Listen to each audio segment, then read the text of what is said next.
சசிகலா அவர்கள் பொதுச் செயலாளராக பொறுப்பேற்றதுக்கு அப்புறம் அதிமுகல நிறைய விஷயம் நடந்துருச்சு. முன்னாள் முதல்வர் ஓ பன்னீர்செல்வம் அவர்கள் தன்னுடைய முதல்வர் பதவியை சசிகலா அவர்கள் முதல்வர் ஆகுறதுக்காக ராஜினாமா செஞ்சாங்க. ஆனா அதுக்கப்புறம் மறைந்த முதல்வர் ஜெயலலிதா அவர்களின் சமாதியில அரை மணி நேரம் தியானம் செய்த பின் நான் வற்புறுத்தப்பட்டுதான் ராஜினாமா செஞ்சேன்னு சொன்னாரு. ஒரு மாநிலத்தின் முதல்வரே மிரட்டப்பட்டதா சொன்ன விஷயம் பெரிய பரபரப்பை ஏற்படுத்துச்சு.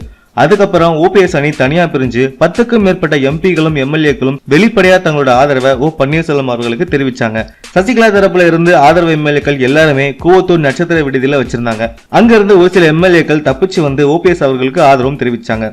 இதை தொடர்ந்து சசிகலா அவர்களுக்கு எதிராக சொத்து குவிப்பு வழக்குல உச்சநீதிமன்றத்துல இருந்து தீர்ப்பு வெளிவந்துச்சு. அதுக்கப்புறம் அவங்க சிறைக்கும் போனாங்க. எடப்பாடி பழனிசாமி அவர்களோட தலைமையில ஆளுநரை சந்திச்சு ஆட்சி அமைக்க உரிமையும் கேட்டாங்க. இதைத் தொடர்ந்து சட்டசபையில் நடைபெற்ற நம்பிக்கை வாக்கெடுப்புல எடப்பாடி பழனிசாமி அவர்கள் முதல்வராக பொறுப்பேற்று வராங்க.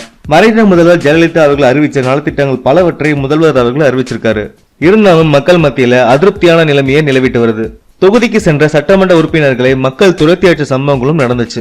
இதைத் தொடர்ந்து 96 எம்எல்ஏக்கள் தற்போது தங்களோட ஆதரவை ஓ பன்னீர்செல்வம் அவர்களுக்கு தெரிவிக்க போறதா செய்தி வெளியாகி இருக்கு. அப்படி நடந்துச்சுன்னா சட்டசபையில பெரும்பான்மையை நிரூபிக்க ஆளுநர் மீண்டும் அழைப்பு விடுக்க அதிக வாய்ப்பு உள்ளதா சட்ட வல்லுநர்கள் தெரிவிச்சிருக்காங்க. நாளுக்கு நாள் மாறிட்டே இருக்கிற இந்த அரசியல் சூழ்நிலையில இந்த விஷயம் மேலும் பரபரப்பை ஏற்படுத்தியிருக்கு. இந்த வீடியோ பிடிச்சிருந்தா லைக் பண்ணுங்க, ஷேர் பண்ணுங்க. மேலும் இது போன்ற வீடியோக்களுக்கு இந்த சேனலை சப்ஸ்கிரைப் பண்ணுங்க. நன்றி.